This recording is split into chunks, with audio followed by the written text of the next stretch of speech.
حضرت حسن اور حضرت حسین علیہ السلام کی یاد جو ہمارے ایمان کو تازہ کر دیتی ہے۔ میں اللہ تعالیٰ سے دعا کرتا ہوں کہ آج کی ویڈیو سے ہمارے ایمان کو مزید راحت ملے، لیکن اس سے پہلے ہم سیرت النبی صلی اللہ علیہ وسلم کے سلسلے کو آگے بڑھاتے ہوئے وادی نخلا میں جنات کا قبول اسلام کا ذکر کرتے چلیں۔ طائف سے واپس ہوتے ہوئے آپ صلی اللہ علیہ وسلم نے چند روز مقام نخلا میں قیام فرمایا، جو مکہ سے ایک رات کی مسافت پر واقع ہے۔ دوران قیام رات نماز تہجد میں آپ نے پہلی رکعت میں سورہ رحمان اور دوسری میں سورہ جن تلاوت فرمائی۔ اتفاق سے ملک شام کے مقام نینوا کے 7 جنوں کا ادھر سے گزر ہوا۔ وہ حضور صلی اللہ علیہ وسلم کی قرات سن کر ٹھہر گئے اور غور سے سننے لگے۔ روایت ہے کہ جن نماز کے بعد ظاہر ہوئے۔ حضور صلی اللہ علیہ وسلم نے انہیں ایمان کی دعوت دی اور انہوں نے قبول کر لی۔ آپ نے انہیں اسلام کی دعوت کو عام کرنے کی تلقین کی۔ روایت ہے کہ جنات کی قوم یہودی مسلک پر تھی، لیکن ان جنوں کے اسلام قبول کرنے کے بعد بہت بڑی تعداد نے اسلام قبول کر لیا۔ جنات کا آپ صلی اللہ علیہ وسلم کے پاس آنے کا ذکر قرآن مجید میں 2 جگہ آیا ہے، ایک سورہ احقاف میں اور دوسرا سورہ جن میں۔ سورہ احقاف کی آیات میں فرمایا گیا، اور جب کہ ہم نے آپ کی طرف جنوں کے ایک گروہ کو پھیرا کہ وہ قرآن سنیں، تو جب وہ تلاوت قرآن کی جگہ پہنچے تو انہوں نے آپس میں کہا کہ چپ ہو جاؤ۔ پھر جب اس کی تلاوت پوری کی جا چکی تو وہ اپنی قوم کی طرف عذاب الہی سے ڈرانے والے بن کر پلٹے۔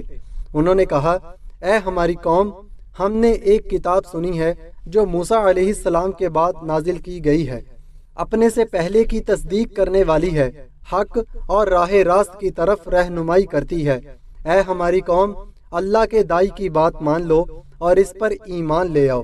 اللہ تمہارے گناہ بخش دے گا اور تمہیں دردناک عذاب سے بچائے گا۔ سورہ جن کی آیت میں فرمایا گیا، اے پیغمبر، لوگوں سے کہہ دو کہ میرے پاس وحی آئی ہے کہ جنوں میں سے ایک جماعت نے اس کتاب کو سنا تو کہنے لگے کہ ہم نے ایک عجیب قرآن سنا ہے جو بھلائی کا راستہ بتاتا ہے، تو ہم اس پر ایمان لے آئے اور ہم اپنے پروردگار کے ساتھ کسی کو شریک نہ بنائیں گے۔ جنوں کی آمد اور قبول اسلام کا واقعہ در حقیقت اللہ تعالیٰ کی جانب سے دوسری مدد تھی جو اس نے اپنے غیب مکنون کے خزانے سے اپنے اس لشکر کے ذریعے فرمائی تھی، جس کا علم اللہ کے سوا کسی کو نہیں۔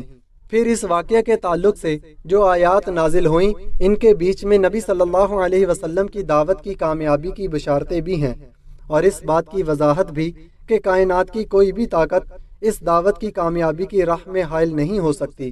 چنانچہ ارشاد ہے، جو اللہ کی دائی کی دعوت قبول نہ کرے وہ زمین میں اللہ کو بے بس نہیں کر سکتا، اور اللہ کے سوا اس کا کوئی کارساز ہے بھی نہیں، اور ایسے لوگ کھلی ہوئی گمراہی میں ہیں۔ اس نصرت اور ان بشارتوں کے سامنے غم و علم اور حزن و مایوسی کے وہ سارے بادل چھٹ گئے جو طائف سے نکلتے وقت گالیاں اور تالیاں سننے اور پتھر کھانے کی وجہ سے آپ صلی اللہ علیہ وسلم پر چھائے تھے۔ آپ صلی اللہ علیہ وسلم نے عزم مصمم فرما لیا کہ اب مکہ پلٹنا ہے اور نئے سرے سے دعوت اسلام اور تبلیغ رسالت کے کام میں چستی اور گرم جوشی کے ساتھ لگ جانا ہے۔ یہی موقع تھا جب حضرت زید بن حارثہ رضی اللہ تعالی عنہ نے آپ سے عرض کی کہ آپ مکہ کیسے جائیں گے جبکہ وہاں کے باشندوں یعنی قریش نے آپ کو نکال دیا ہے۔ جواب میں آپ صلی اللہ علیہ وسلم نے فرمایا، اے زید، جو تم حالت دیکھ رہے ہو، اللہ تعالیٰ اس سے کشادگی اور نجات کی کوئی راہ ضرور بنائے گا۔ اللہ یقیناً اپنے دین کی مدد کرے گا اور اپنے نبی کو غالب فرمائے گا۔ نخلا سے روانہ ہو کر آپ صلی اللہ علیہ وسلم کوہ ہیرا پر تشریف لائے اور یہاں مقیم ہو کر آپ نے بعض سرداران قریش کے نام پیغام بھیجا، مگر کوئی شخص آپ کو اپنی ضمانت اور پناہ میں لینے کے لیے تیار نہ ہوا۔ مطعم بن عدی کے پاس جب آپ صلی اللہ علیہ وسلم کا پیغام پہنچا تو وہ بھی اگرچہ مشرک اور کافر تھا، مگر عربی شرافت اور قومی حمیت کے جذبے سے متاثر ہو کر فوراً اٹھ کھڑا ہوا اور آپ صلی اللہ علیہ وسلم کے پاس سیدھا کوہ ہیرا پر پہنچ کر اور آپ کو اپنے ہمراہ لے کر مکہ میں آیا تھا۔ مطعم کے بیٹے ننگی تلواریں لے کر خانہ کعبہ کے سامنے کھڑے ہو گئے۔ آپ صلی اللہ علیہ وسلم نے خانہ کعبہ کا طواف کیا۔ اس کے بعد مطعم اور اس کے بیٹوں نے ننگی تلواروں کے سائے میں آپ صلی اللہ علیہ وسلم کو گھر تک پہنچا دیا۔ قریش نے مطعم سے پوچھا کہ تم کو محمد صلی اللہ علیہ وسلم سے کیا واسطہ ہے؟ مطعم نے جواب دیا کہ مجھ کو واسطہ تو کچھ نہیں، لیکن میں محمد صلی اللہ علیہ وسلم کا حمایتی ہوں۔ جب تک وہ میری حمایت میں ہیں کوئی نظر بھر کر ان کو نہیں دیکھ سکتا۔ مطعم کی یہ ہمت اور حمایت دیکھ کر قریش کچھ خاموش سے ہو کر رہ گئے۔ رسول اللہ صلی اللہ علیہ وسلم نے مطعم بن عدی کے اس حسن سلوک کو کبھی فراموش نہ فرمایا۔ چنانچہ بدر میں جب کفار مکہ کی ایک بڑی تعداد قید ہو کر آئی اور بعض قیدیوں کی رہائی کے لیے حضرت جبیر بن مطعم رضی اللہ تعالی عنہ آپ صلی اللہ علیہ وسلم کی خدمت میں حاضر ہوئے تو آپ نے فرمایا، اگر مطعم بن عدی زندہ ہوتا پھر مجھ سے ان بدبودار لوگوں کے بارے میں گفتگو کرتا تو میں اس کی خاطر ان سب کو چھوڑ دیتا۔ حضرت خدیجہ رضی اللہ تعالی عنہ کی وفات کے بعد حضرت صفدہ رضی اللہ تعالی عنہ اور حضرت عائشہ رضی اللہ تعالی عنہ کو آپ صلی اللہ علیہ وسلم کے نکاح میں آنے کی فضیلت حاصل ہوئی۔ حضرت صفدہ رضی اللہ تعالی عنہ اور حضرت عائشہ رضی اللہ تعالی عنہ کا نکاح چونکہ قریب ایک ہی زمانہ میں ہوا تھا، اس لیے مورخین میں اختلاف ہے کہ کس کو تقدم حاصل ہے۔ ابن اسحاق کی روایت ہے کہ حضرت صفدہ رضی اللہ تعالی عنہ کو تقدم حاصل ہے، جبکہ علامہ ابن کثیر نے سیرت النبی صلی اللہ علیہ وسلم میں لکھا ہے کہ رسول اللہ صلی اللہ علیہ وسلم نے حضرت خدیجہ رضی اللہ تعالی عنہ کے بعد حضرت عائشہ رضی اللہ تعالی عنہ سے ہی سب سے پہلے نکاح کیا۔ تاہم جمہور کے مطابق ازواج مطہرات میں یہ فضیلت حضرت صفدہ رضی اللہ تعالی عنہ کو حاصل ہے کہ حضرت خدیجہ رضی اللہ تعالی عنہ کی وفات کے بعد سب سے پہلے وہی حضور صلی اللہ علیہ وسلم کے عقد نکاح میں آئیں۔ حضرت صفدہ قبیلہ عامر بن لوی سے تھیں، جس کا سلسلہ مدینہ کے خاندان بنو نجار سے ملتا ہے، جہاں حضور صلی اللہ علیہ وسلم کے پردادا ہاشم نے شادی کی تھی۔ وہ ابتدائی نبوت میں مشرف با اسلام ہو چکی تھیں۔ ان کی شادی پہلے حضرت سکران بن عامر رضی اللہ تعالی عنہ سے ہوئی تھی۔ حضرت صفدہ رضی اللہ تعالی عنہ انہی کے ساتھ اسلام لائیں اور ان کے ساتھ حبشہ جانے والی دوسری جماعت کے ساتھ ہجرت کی، وہاں کئی برس رہ کر مکہ آئیں۔ کچھ دنوں بعد حضرت سکران رضی اللہ تعالی عنہ نے وفات پائی۔ ان سے ایک بیٹے عبد الرحمن رضی اللہ تعالی عنہ تھے، جنہوں نے جنگ جلولہ یعنی ایران میں شہادت پائی۔ حضرت خدیجہ رضی اللہ تعالی عنہ کی وفات کے بعد حضور صلی اللہ علیہ وسلم غمگین رہا کرتے تھے۔ کم سن بچیوں حضرت فاطمہ رضی اللہ تعالی عنہ اور حضرت ام کلثوم رضی اللہ تعالی عنہ کی خبر گیری کرنے والا کوئی نہ تھا۔ یہ دیکھ کر حضرت عثمان بن مظعون رضی اللہ تعالی عنہ کی زوجہ حضرت خولہ بنت حکیم رضی اللہ تعالی عنہ نے عرض کیا کہ آپ صلی اللہ علیہ وسلم کو ایک مونس و رفیق کی ضرورت ہے۔ آپ صلی اللہ علیہ وسلم کے ایما سے وہ حضرت صفدہ رضی اللہ تعالی عنہ کے والد کے پاس گئیں اور جاہلیت کے طریقہ پر سلام کیا، پھر نکاح کا پیغام پہنچایا۔ انہوں نے کہا، ہاں محمد صلی اللہ علیہ وسلم شریف ہیں، لیکن صفدہ سے بھی تو دریافت کرو۔ غرض سب مراحل طے ہو گئے تو حضور صلی اللہ علیہ وسلم ان کے گھر تشریف لے گئے۔ ان کے والد نے نکاح پڑھایا اور 400 درم مہر قرار پایا۔ نکاح کے وقت حضرت صفدہ رضی اللہ تعالی عنہ کی عمر تقریباً 50 سال تھی۔ ان کی ماں کا نام سموس بنت قیس تھا۔ شوال 10 نبوت میں نکاح ہوا۔ سیدہ صفدہ رضی اللہ تعالی عنہ بلند قامت اور فریہ اندام تھیں۔ سخاوت و فیاضی ان کے اوصاف کے نمایاں پہلو تھے۔ فطرتاً اور طبیعتاً ایک صالح، حق پسند اور دور اندیش خاتون تھیں۔ بزرگوں کی اطاعت، بچوں سے محبت اور سب کی خدمت کا جذبہ ان میں کوٹ کوٹ کر بھرا ہوا تھا۔ آپ رضی اللہ تعالی عنہ سنجیدہ مزاج تھیں اور قبول اسلام سے قبل بھی زمانہ جاہلیت کے رسوم و رواج کو پسند نہیں کرتی تھیں۔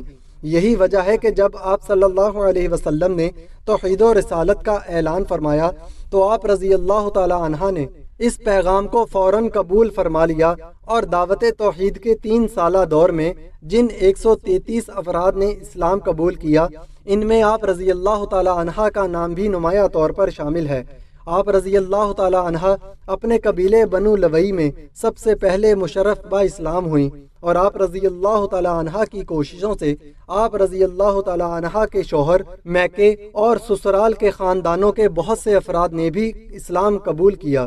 حضور صلی اللہ علیہ وسلم سے سیدہ سودہ رضی اللہ تعالی عنہ کے کوئی اولاد نہیں ہوئی تھی۔ آپ کا انتقال حضرت عمر رضی اللہ تعالی عنہ کی خلافت کے آخری زمانہ میں 22 ہجری میں ہوا۔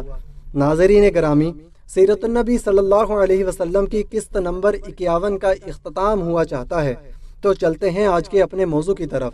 سانحہ کربلا کے بعد یزیدیوں کی قید میں جب رسول پاک صلی اللہ علیہ وسلم کی نواسی سیدہ زینب سلام اللہ علیہا قافلہ لے کر دمشق پہنچی تو بازاروں اور گھروں کی چھتوں پر لوگ جمع ہو گئے۔ کسی کو کچھ پتہ نہیں تھا کہ یہ کٹے ہوئے سر کن کے ہیں اور یہ جو قیدی آ رہے ہیں کون ہیں۔ صرف اتنا اعلان کیا ہوا تھا کہ حکومت کے کچھ باغیوں کو قتل کر دیا گیا ہے اور ان کے سر یزید کے دربار میں پہنچائے جا رہے ہیں۔ لوگ باغیوں کو دیکھنے کے لیے چھتوں پر چڑھ رہے تھے۔ بازار دمشق میں ہجوم ہو گیا، قافلہ رک گیا۔ آج وہ بازار حمیدیہ کہلاتا ہے۔ بھوک، پیاس اور پریشان حالی تھی۔ چھت سے ایک خاتون نے دیکھا کہ قیدی پریشان حال ہیں تو اس نے پانی، کچھ کھانے کی چیزیں، کچھ کپڑے، دوپٹے اور ضروریات کا سامان بھیجا۔ نواسی رسول سیدہ زینب سلام اللہ علیہا نے سارا کچھ دیکھ کر اس خاتون کو بلوایا۔ جب وہ قریب آئی تو آپ سلام اللہ علیہا نے فرمایا، بی بی تو نے ہمارے ساتھ بڑی نیکی کی ہے۔ کوفہ سے لے کر دمشق تک کسی نے ہمیں پوچھا تک نہیں، کسی نے ہمارے حال کی خبر نہیں لی۔ تم کون ہو اور ہمیں کیا سمجھ کر ہم سے اتنی بھلائی کی؟ اس نے کہا، میں کچھ نہیں جانتی۔ دراصل میں اپنی اوائل عمر میں مدینہ رہتی تھی اور حضرت فاطمہ الزہرا سلام اللہ علیہا کی خادمہ تھی۔ جب ان کا وصال ہو گیا تو مدینہ چھوڑ کر دمشق آ گئی۔ آپ سلام اللہ علیہ نے فرمایا، اگر تم نے اتنی نیکی کی ہے تو تمہیں کیا معلوم ہے ہم کون ہیں؟ اس نے جواب دیا، مجھے اور تو کچھ معلوم نہیں، لیکن جب سیدہ کائنات سلام اللہ علیہا کے وصال کا آخری وقت تھا تو میں نے عرض کیا، بی بی مجھے کچھ وصیت کر دیں، اس وصیت پر عمر بھر عمل کروں گی۔ وہ مجھے جانتی تھیں کہ میں دمشق سے ہوں۔ انہوں نے مجھے وصیت کی کہ بیٹا ایک ہی وصیت ہے، کبھی قیدی نظر آئیں تو ان سے اچھا سلوک کرنا۔ میں نے سیدہ فاطمہ الزہرا سلام اللہ علیہا کی وصیت پر عمل کیا ہے۔ سیدہ زینب سلام اللہ علیہا آنکھوں میں آنسو لیے فرمانے لگیں، اللہ تیرا بھلا کرے، بتا تو نے ہم سے اتنی نیکی کی، ہم تیرے لیے کیا دعا کریں؟ ہم تو اس وقت خود مہاجر ہیں، قیدی، مظلوم، بے یارو مددگار ہیں، ہم تیرے لیے کیا دعا کر سکتے ہیں؟ اس نے کہا، بی بی میری ایک ہی آرزو ہے۔ سیدہ زینب سلام اللہ علیہا نے پوچھا، کیا آرزو ہے؟